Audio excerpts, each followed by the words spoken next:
Alan Brown. Thanks, Chair.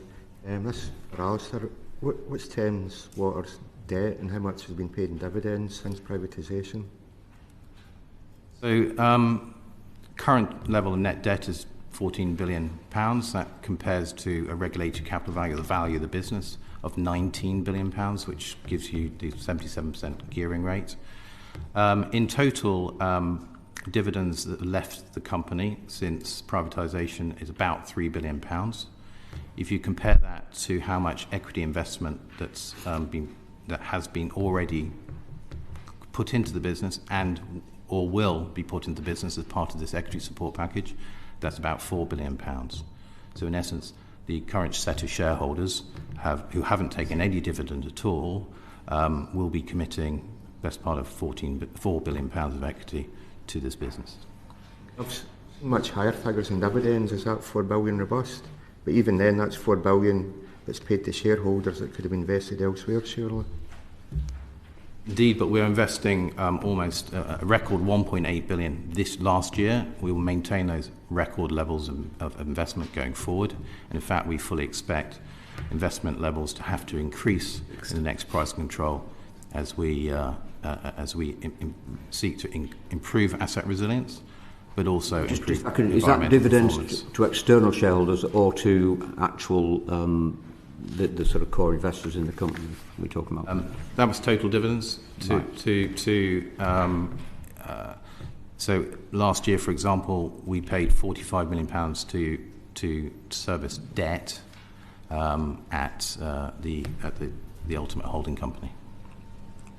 But to be absolutely clear, our current shareholders, have taken no dividends since 2017. By the way, in your figures, roughly 33% of the debt equates to dividends. Sorry? Roughly 33% of your debt is equivalent to dividends that's been paid out.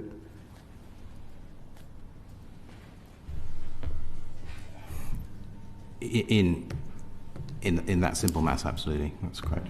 Okay. Can I ask about Thames Tideway? How's that funded?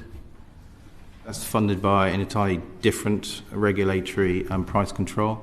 It's not funded by Thames. It's a different company that's independent of Thames. And does Thames investors get any returns from Thames Tideway? Not directly. Okay.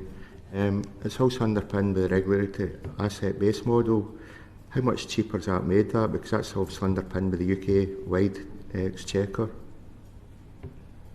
So is your question? Well, Thames Tideway, the infrastructure is funded under a regulated asset-based model, which is risk sharing with the UK taxpayer.